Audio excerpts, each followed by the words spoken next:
Alright, so this can be the review sheet number 25 quick video. So hopefully this will help you out. This first one is going to be from chapter 3. So if you look back to your chapter 3 notes, you'll see the first page in there is 5th grade review. And that's really what this is. Okay, so just keep in mind here, you have to be able to turn this to an improper. So I would almost make like columns. Improper fraction, you need to turn it into a decimal. And then you need to turn it into a percentage after that. Okay, so I'll do an example of that over here. You probably won't have room. Maybe you'll have to do it at the bottom or something. But either way, I'm just gonna do it over here. So I'm gonna give an example. So I'm gonna say like 2 1/4. I'm gonna turn that to an improper, a decimal, and then a percent. Okay. So first of all, the improper is pretty easy because you know that's just going around the barn. Okay, so 4 times 2 is 8, plus 1 would be 9, and then of course the denominator stays the same. So that's pretty easy there. I think you guys are all good with that. Anytime you want to turn a fraction into a decimal, you know that all fractions are division problems. So you're going to do 9 divided by 4. 4 goes into 9 2 times. That's going to give you 8, and then you subtract and get 1. Now you can't just stop there because we're turning it into a decimal. So we've got to add a decimal and then add a 0. 4 goes into 10 2 times. Subtract. Again, we're not done. We got to keep going here. You at least got to go to 3 places if needed. Okay? Because remember, we always want to round to the hundredths. So on this one, if there are any, I want you to round. Actually, I take that back. Disregard what I just said. I want you to go to the thousandths where necessary. So like this one here, this one will go to the thousandths. This one will only go to the hundredths. Okay, so rather than try to round this one, let's not round. Let's just go all the way. Okay, so 4 goes into 20 5 times, and it does end there. So this one is kind of like this one. It'll just end after that many, so we know that's 2.25. And then we know anytime we ever want to make a decimal into a percentage, remember, I really shouldn't be saying the word decimal. I've been calling those regular numbers. So my directions, the other 6th grade teachers do it a little differently than me. I call them regular numbers, but you know what that means. Okay, so we know that anytime we want to go from a regular number to a percentage, we've got to multiply by 100. That's going to give me 225%. Okay, 225%. So that's how you do it. That's what I'm looking for. I just basically gave you the answer. Now you just got to do that same thing for this and this. Okay, number 2 here. Okay, this is going to be, now I have this one, or wait, it's the soccer balls I think that I have blacked out. We forgot to take that off there. That shouldn't be there. I got a big black line on yours too. Okay, now you're taking, Miss Allie's taking these basketballs, and by the way, this should be over there. Okay, and she wants to organize them into bins. There's a key word right there. She wants each bin to be identical. There's another key word right there. Okay, this is going to be chapter 1. Okay, now the learning target I can't really remember, but if you look through there, you'll see how to do this if you need any help with that. But once you figure out the number of bins, I think you'll be able to figure out these. We've done a million of these this year. Definitely got to have work on it for sure. You guys should all know what work I'm requiring on that. And if you don't, look back to your chapter 1 notes. Okay? All right. Finding mean, median, and mode, and range. Okay, now, here's what I'm going to do for this. I'm not going to tell you what each of these are. If you need any additional support of finding mean, median, mode, and range, first of all, you can always go to the internet and just look, or you go to YouTube. But if you go back to the review sheet number 24 quick video, number 2 on there was a mean, median, mode, and range question, and I was very specific about how to do this. So if you go back to that, it'll tell you how to find mean, how to find median, mode, and range. Okay, but like I said, you can always just use Google or YouTube as well. Okay? All right, statistical questions. Now, what I'm going to quickly do is go back to a previous review sheet. Okay, now I know you don't know, or you might not remember. You might remember doing this, but you haven't learned what a statistical question is in class yet. This is going to be something that we're going to cover in May. Okay, so I'm going to pull up a review sheet number 22. So if you have number 22 anywhere, you should have taken some notes, because I gave you some notes on how to do this one when we graded it. So if you pull this up, it'll really help you. But right here's your definition of statistical question. A statistical question is any question for which you expect to get a variety of answers.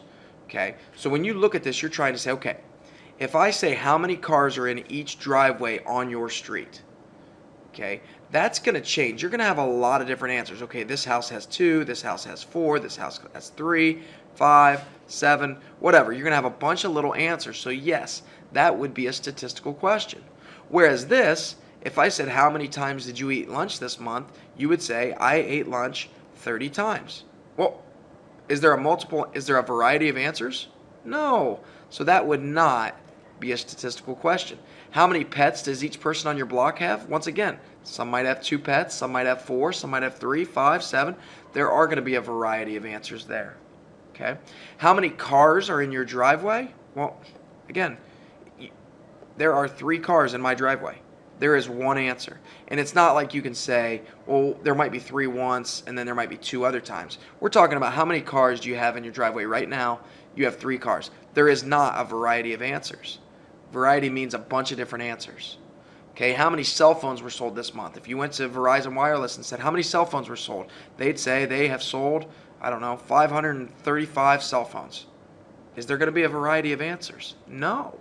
So a statistical question is one that has a variety of answers that you're going to get. So going back to here, that's all I'm pretty much going to tell you. I want you guys to really try on this.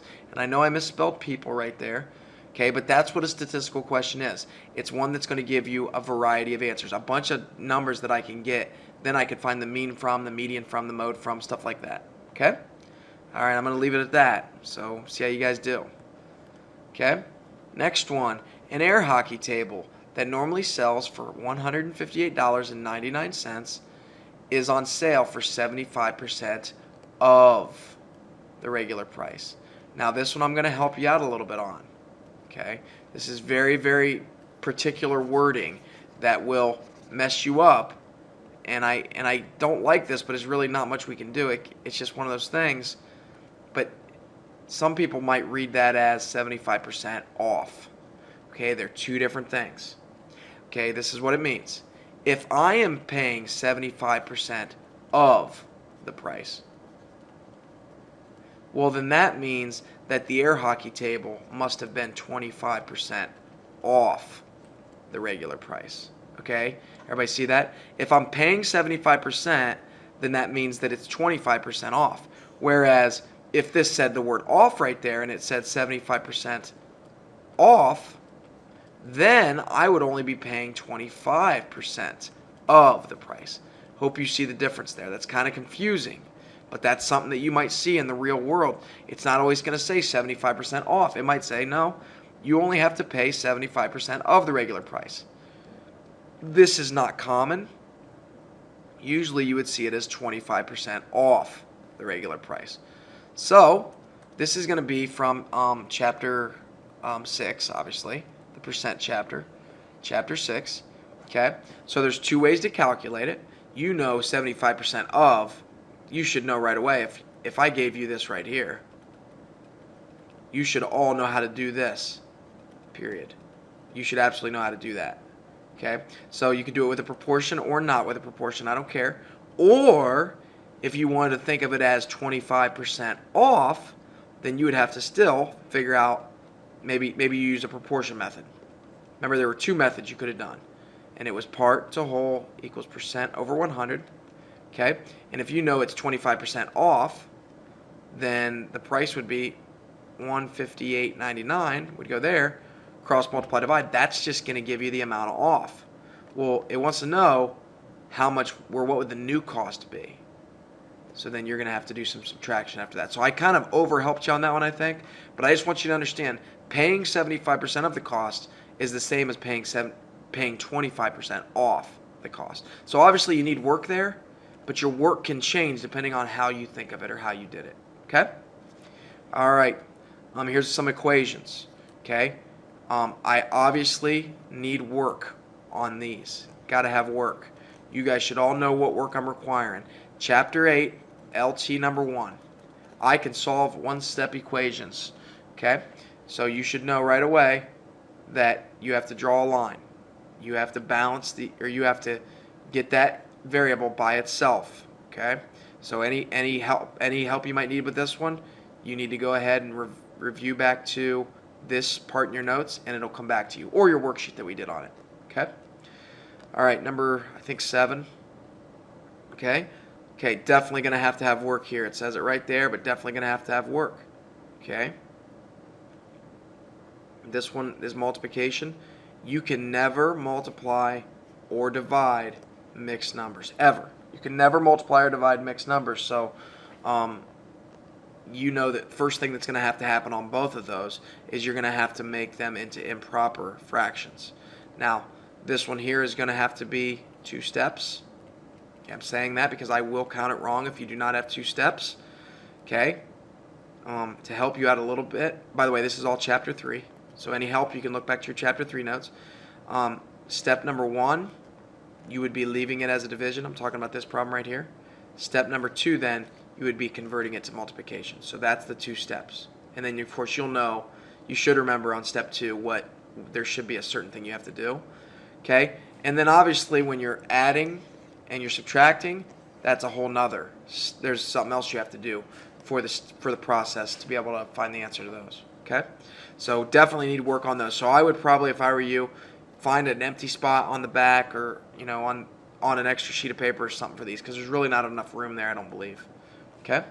Writing an algebraic expression, this would be Chapter 7, LT number 1. Okay? We just took the test on this. Just note, there's only going to be one answer I'm going to select except there. There's only one answer there. So there's a lot of different ways to show multiplication, but there's only one way I'm going to accept this. Look back to your notes if you're not sure what that is. And then here, we're going to be writing some inequalities. Okay? So remember, here are your inequalities. Symbols.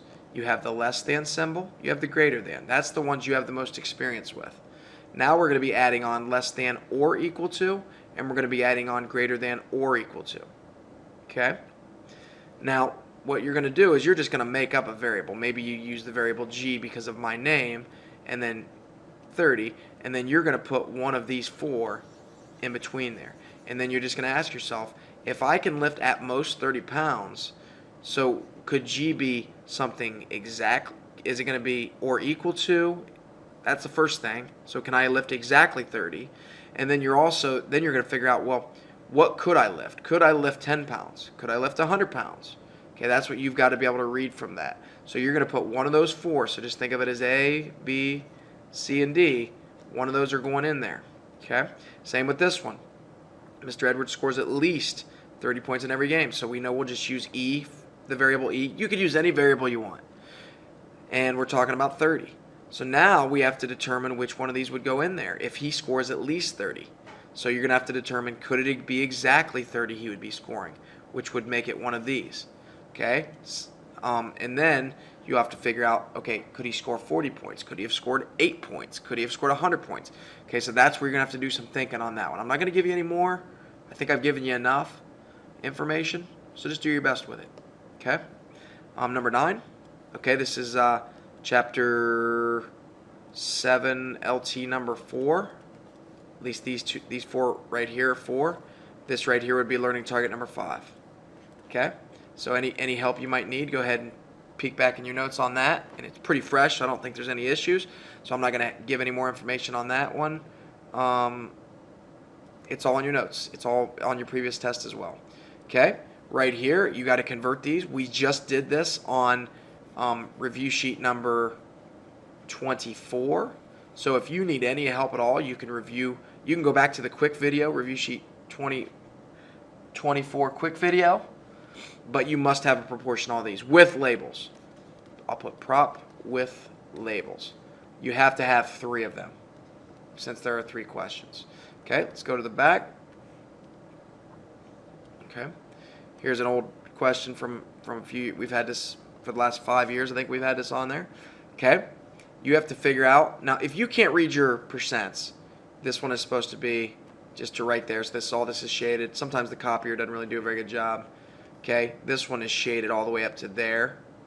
This one, the whole entire thing is shaded, so it's everything. Okay, and I'll kind of just shade it in. And then this one, it's only 3 of those like that. Okay, so if you can't see yours, make sure you shade it in correctly. But they had a goal of saving $300. That was their goal. So if they met their goal, 100% of their goal, think about it, they would have raised $300. So if they raised 100%, that means they met their goal, right? So if you think about it, this right here is representing $300. Okay? So I'm going to stop there. I'm not going to go any farther with that one because I think I may have said too much anyway. If they raised more than that, then you should know they'd be raising more than 100%. So you'll have to figure out what percent that would be. Okay? You can use proportions here if you want to. You don't have to. But there is a proportion method that will help you to be able to figure out how much they raised. Okay? And it's all about part to whole equals percent over 100. Okay? Okay, here we go. This is a lot of work is going to have to be happening here on this one, a ton of it.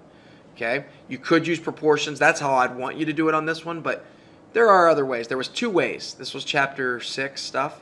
Okay, so if you look back to chapter 6, it'll clear this up for you, I think. Jim needs to buy a winter jacket.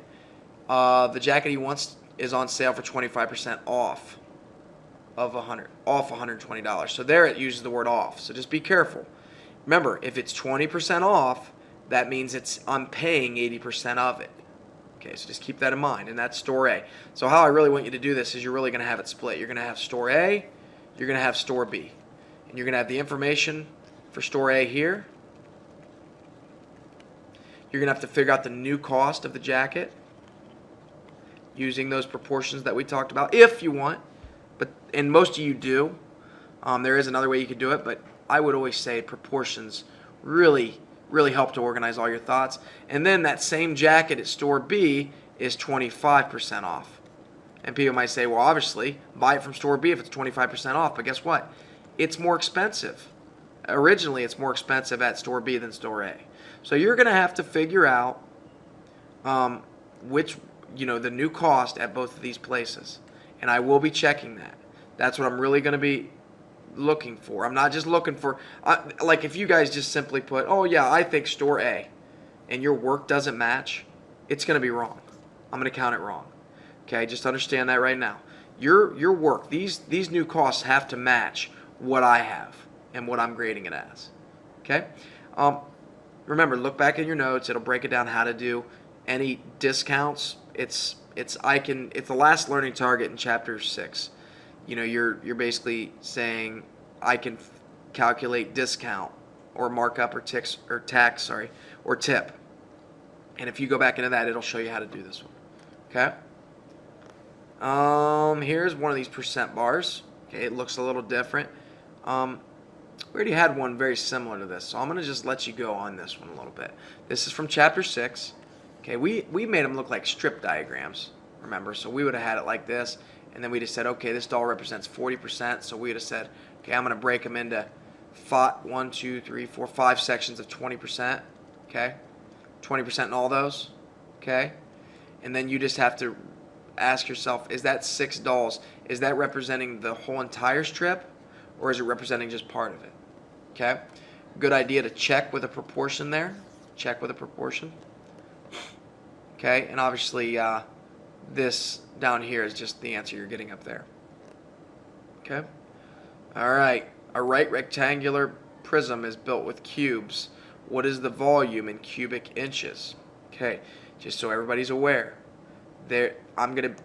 We're not going to do this until chapter 10. This is chapter 10, so this is one of these things that we're front-loading, which means we're teaching it to you now. We're having you start to get thinking now. So then when we get to it, it won't be completely brand new. It'll actually be like, oh, yeah, okay. We've done this before. Okay, now the formula that Mr. Glassburn taught you is this. Length times width times height. So length times width times height. Okay, this is the formula I want you guys to all know. It is capital B times H. And what that means is the area of the base. That big B represents the area of the base.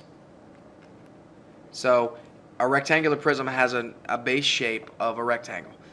So, which we'll learn all that. So don't get too concerned about that. But I just wanted, more or less, I want you to be seeing this formula. Okay, that's really the only reason I'm writing it right now. I'm fine with you using Mr. Glassburn's formula. That's perfectly fine, no problem at all. Use that on this to get your answer.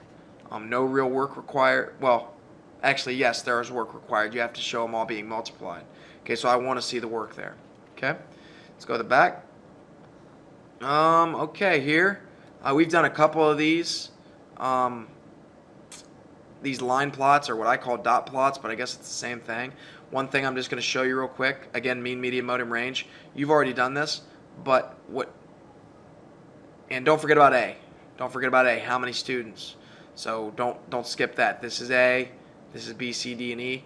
Okay. The only thing that I'm going to say that I want to make sure you guys always are aware of, when this is talking about volunteer hours, this Janet, when she did this survey, she basically said, how many of you volunteered for 0 hours? One person raised their hand, so she jotted down a 0. 1 0. How many people did 1 hour? 2 people raised their hand, so it would be 2 ones. And then 3 twos. And then how many threes? 5 of them.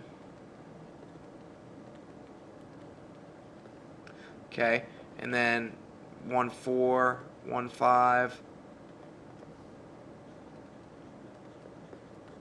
And then 7, 7, 8, 8. Just understand that this right here is this. It's the same thing. The dot plot itself, or the line plot itself, is just a way to be able to kind of visualize. It's no different than putting stuff into a bar graph. It's just so that we can visualize a little better and say, oh, I see that there's a lot of people that volunteered for 3 hours. Okay? So anyway, I just want to make sure you guys understand that these two things are exactly the same.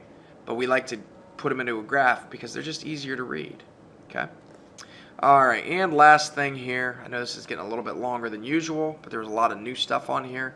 Emily needs to practice piano for at least 40 minutes. Okay? Each day. She has already practiced for 15 minutes. Circle an inequality for inequality symbol and a number that make an inequality that represents the number of minutes Emily still needs to practice. Okay? So, just like we did on the front, it's going to be the same thing. You're going to circle one of those. That's less than, that's greater than, that's less than or equal to, that's greater than or equal to. Your variable's already here. So basically what you're doing is you have M, you basically have this spot right here, and you have to put in one of those, one of these. And then only thing different here is you're going to have to put in the amount of minutes she has left. Okay? Because it says how many minutes Emily still needs to practice to reach her goal. So there you go. So you'll just circle it. All right? I hope this helped.